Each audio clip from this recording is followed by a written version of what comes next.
1 million ostriches released not into farms or zoos, but into the wild savannahs of West Africa. Imagine it, a sea of towering birds, each taller than a man, their thunderous steps shaking the desert floor. In just 12 months, President Ibrahim Traoré unleashed the largest bird migration in human history. Not by nature's will, but by political decree. And yet, in Traoré's vision, they became all three. Defenders against plagues of locusts and rodents.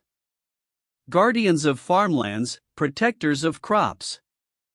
Providers of meat, eggs, and hides for families who had long survived on little more than millet and beans. It's the story of ordinary Burkinabe citizens, living side by side with armies of ostriches, and how one audacious act of release may yet reshape the destiny of an entire continent. In the spring of Traoré's second year in power, a convoy of trucks rumbled across the parched savannah. But they carried no soldiers, no weapons, only life. Hundreds of cages packed with young ostriches, eyes wide, wings clipped for transport. Soon, reports warned that swelling ostrich populations could destabilize rural life, eroding the very trust the project was built upon. The revelation hit like a thunderclap. International headlines mocked Africa's ostrich experiment gone wrong. Environmental critics claimed vindication. And within Burkina Faso, whispers grew louder. Had the birds turned from allies to adversaries? In the markets of Ouagadougou, laughter faded into debate. We asked for protection, one trader said bitterly. But what if we unleashed something worse than the pest?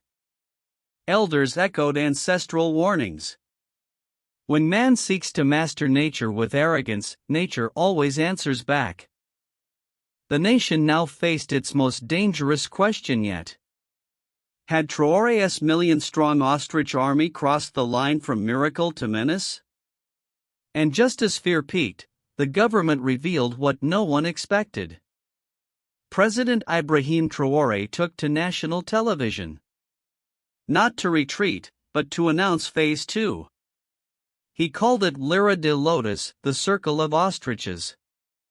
A plan as bold as the release itself. Yes, the birds had been set free to fight hunger and pests.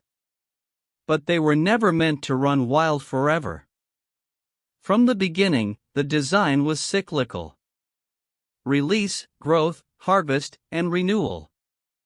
The ostriches that thrived on the land's abundance would one day return it, they would not roam forever. The plan was simple and revolutionary. The ostriches would be captured in organized drives, processed, and transformed into food, leather, and export goods. What critics called chaos, Traoré called a renewable economy. First, the birds would serve as living pest control, then, as livestock. They would protect the fields and later, fill the cooking pots. Nothing would be wasted. The results were astonishing. Within the first year of harvest, over 20,000 tons of ostrich meat were supplied to schools, hospitals, and military barracks, for children who had rarely tasted meat. Ostrich stew became a revelation. I never ate meat twice in 1 week, laughed a schoolboy in Wahi. Now we have it almost every day. Ostrich eggs, each the size of 20 chicken eggs, fed entire families. Restaurants began experimenting.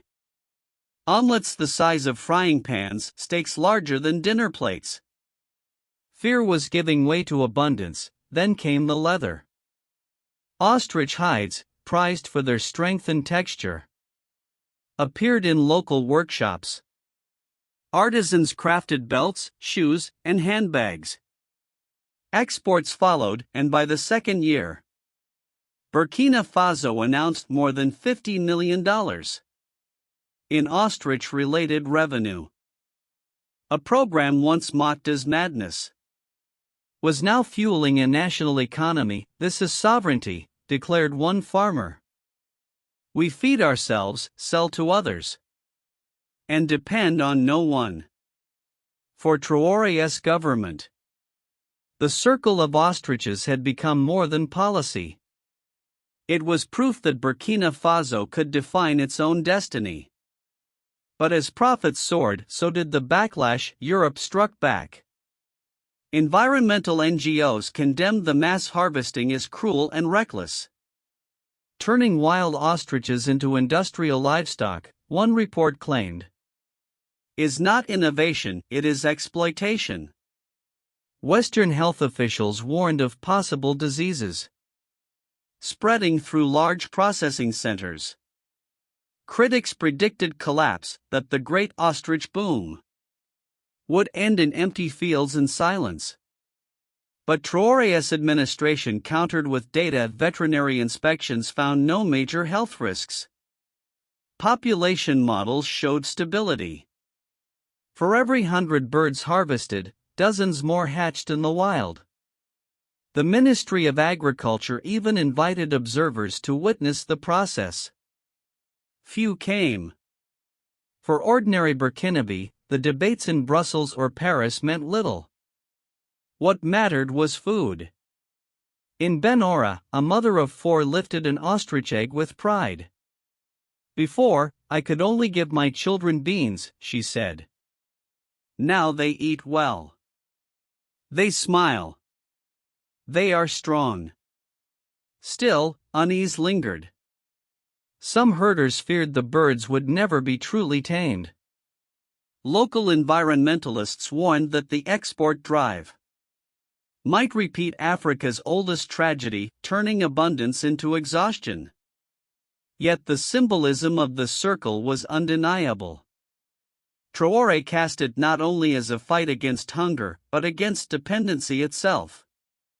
We will not bow to foreign corporations selling us poison, he declared. We will walk with our own birds, eat from our own land, and sell with our own hands. What began as a gamble had become a rallying cry. 1 million ostriches had turned into food, income, and pride. But the success also left behind a haunting question. How long could the circle last before it broke? The Ostrich Revolution had done more than fill stomachs or balance fields. It was reshaping daily life in ways no one had imagined. And the most powerful changes weren't in government reports or export charts. They were in the kitchens and streets of Burkina Faso. In Ouagadougou, a young chef named Aminata turned the bird into pride itself.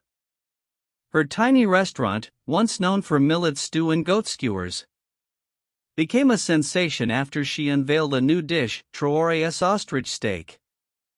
Thick cuts of lean meat grilled over open flames, served with local spices and sweet potatoes, drew crowds that wrapped around the block. For many, eating ostrich was no longer just about food. It was about identity. Ostrich eggs, once sold as curiosities in dusty markets, became part of daily life. Painted by schoolchildren, shared at weddings, displayed as symbols of hope. Tailors stitched belts and wallets from ostrich leather, proudly stamped made in Faso.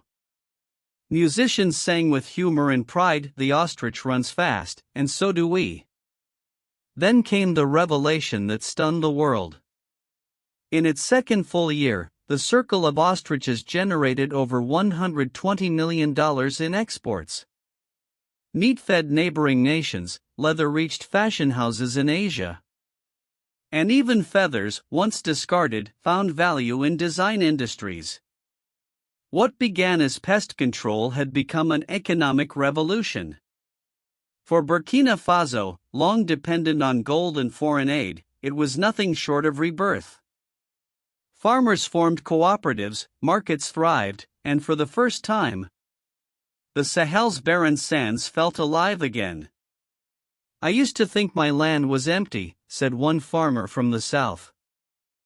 Now I see it feeds us. Even the sand can give life if we learn how. Protein deficiency among children fell sharply. School serves meat, villages no longer starve through dry seasons. And food security became a living reality. Across West Africa, the circle spread. Mali launched its own ostrich farms. Niger imported breeding pairs. Ghana sent students to learn from Faso's success. The Sahel, once seen only as a zone of crisis, was now exporting a model of resilience. If ostriches can change Burkina Faso, said a Malian minister. Globally, Traoré's Ostrich Revolution became a symbol. A declaration that Africa could innovate on its own terms. The West has its laboratories, said one Burkinabe professor. We have our land, and our land teaches us how to survive. The Circle of Ostriches gave Burkina Faso food, wealth, and pride. Yet it also bound the nation's destiny to the fate of a single species. Now, as the dust of 1 million ostriches drifts across the savannah, Burkina Faso stands at a crossroads. What began as an experiment has become identity. Reshaping fields, markets, and dreams. For now, the ostriches have given the nation what no foreign aid ever could: steady food, stronger harvests, and industries born not from dependence, but from the land itself. Families who once knew only scarcity now share meat and eggs. Farmers who once despaired now speak of opportunity. The ostrich is no longer just a bird, it is a guardian, a provider. A living emblem of self-reliance. Yet perhaps the greatest legacy of the ostrich experiment is not measured in tons of meat or millions of dollars, but in imagination.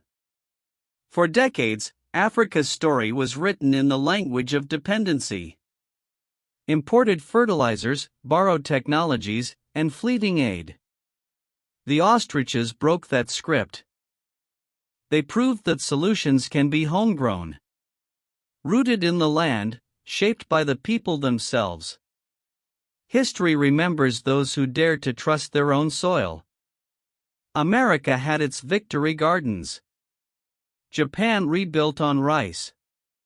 And now, in the heart of the Sahel, Burkina Faso has its ostriches. A million wings beating against the winds of doubt. For Burkina Faso, perhaps the ostrich is its victory garden. When villagers speak of the ostrich, they do not speak only of pest control or protein. For them, the ostrich is proof that survival need not come from outside.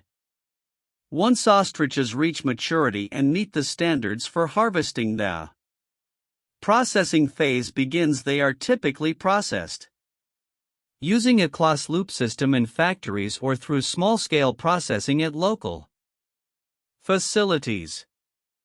The butchering process of an ostrich is carried out through a series of careful steps to optimize the extraction of meat and other parts of the animal. Processing ostrich leather is a complex